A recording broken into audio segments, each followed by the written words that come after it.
This is the Kitchen Sink WP Podcast, episode 461. I program my own computer. We have a server crash, 404 error, page not found, links aren't working, system is crashing, system is crashing, system is crashing.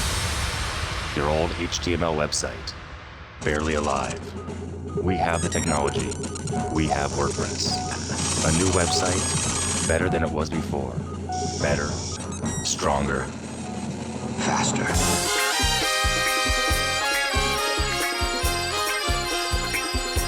We have the technology. The technology. Why, hello everybody, this is Adam Silver, the host of the Kitchen Sink WP Podcast. Thanks for being here. Let's get started. Upcoming events, of course, there are none. It is going to be New Year's next weekend, so wow, time is marching right on. So moving right along to segment 1 in the news. One thing to talk about here, the future of ClassicPress, the fork of WordPress, with the core being based on 4.9, is undergoing some uncertain times. There's a blog post on their site asking for feedback. There's consideration of reforking it using 6.0 as the base. And the reason why it was 4.9 is that's when they kept TinyMCE in as the main editor versus Gutenberg. So yeah, if you're interested, take a look in the show notes. There'll be a link there. All right. That is it in the news. Moving on to segment 2. This week's topic is threat modeling and WordPress. So I've been listening to a bunch of tech podcasts, reading books, as I do. Darknet Diaries is a podcast, Hacker Valley Studio, Stack Overflow, and a book I just finished called Ransomware Hunting Team. And I'm not sure which one mentioned it, but the term threat modeling caught my attention.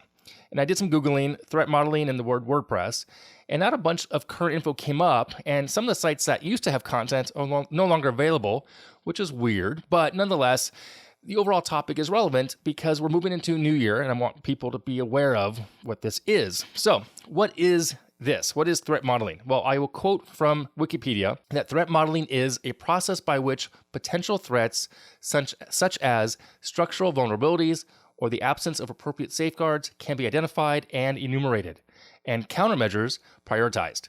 Okay, there's a lot longer definition there, but I'm going to leave it at that right now just because we don't want to make this a whole hour-long podcast about the definitions here. So, with that being said, there are 3 questions that need to be asked and answered as well. The first question is, where am I most vulnerable to attack? Second one, what are the most relevant threats? Third one, what do I need to do safeguard against these threats? Okay, so it's very vague right off the bat when you start looking into this, in my opinion, at first. So I agree with you.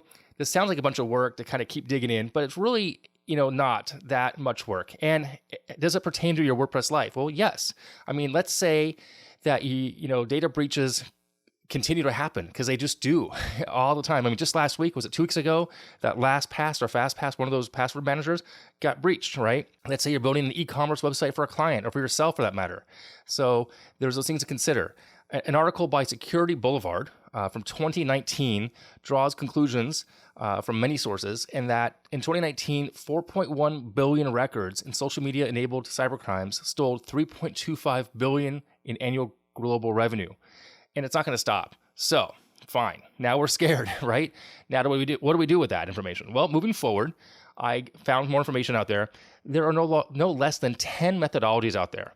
And because I want to be brief, here are 3 of them, kind of quickly over them. And they all have acronyms. The first one is called STRIDE, second one is called DREAD, and the third one is called PASTA.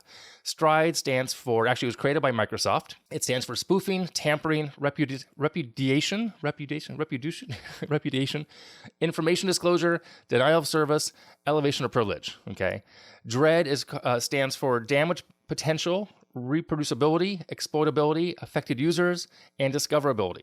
Okay, and PASTA, this one stands for Process for Attack Simulation and Threat Analysis, a 7-step risk-centric methodology. Okay, so of course we could dive into all these, and by all means, go right ahead, look into STRIDE, DREAD, or PASTA, and see how they may pertain to what you do. But I'm going to move forward with this and go in this aspect, saying we know how to quantify. We know what we need to go through and look at these things. For example, let me look at STRIDE real quick, the Microsoft threat model. Spoofing is the first one, right? An intruder posing as another user, component, or system feature that contains and identify the modeled system. Tampering, the alternative data. Repudiation, the ability of an intruder to deny that they performed some malicious activity due to absence of enough proof. Information disclosure, exposing protected data to a user that isn't authorized to see it. Denial of service.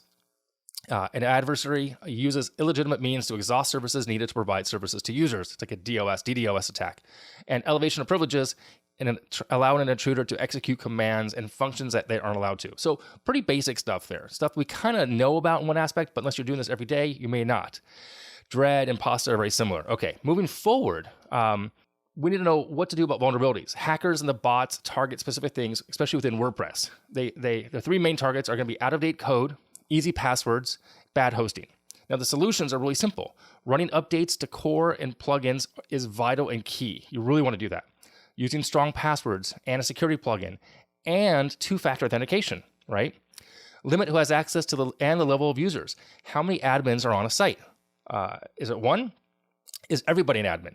If there's 25 users, do they all need to be admin? No, they don't. And actually, there's been conversations about the fact that there should be one admin account and nobody should use it except when truly necessary.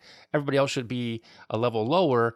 That way, it's just one less vector, if you will. So there's that. And of course, SFTP and SSH should be locked down or turned off if not being used.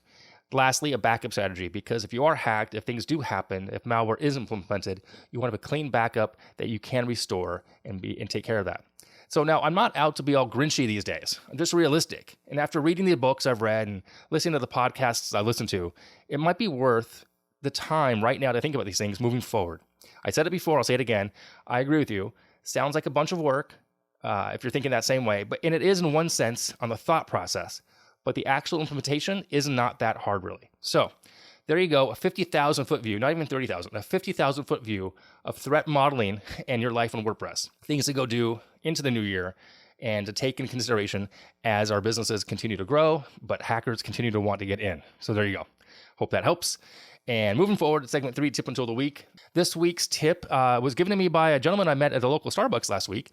Got to chatting with this guy about books of all things, and he recommended a website called BookBub.com. Now, what is BookBub? Mine, first and foremost, I have no connection to them whatsoever. Per their website, BookBub is a free service that helps you discover books you'll love through unbeatable deals, handpicked recommendations, and updates from your favorite authors. They don't sell books themselves. They just introduce you to books, and I guess they have deals as well that they have links to, and they probably get an affiliate. I don't know. But check it out. It looks pretty cool. BookBub.com. All right, I'm going to wrap it up here. If you have any questions, go ahead, send it in via email, adam@KitchensinkWP.com, or use the SpeakPipe function on the website. If you want to sponsor the show, that'd be awesome. There's a link for Patreon, and you can also, you can donate. You can also sponsor the show. There's a link on the website for that as well as a form. Thanks for listening. See you next week. Now go out and do some awesome things with WordPress. All right, bye-bye.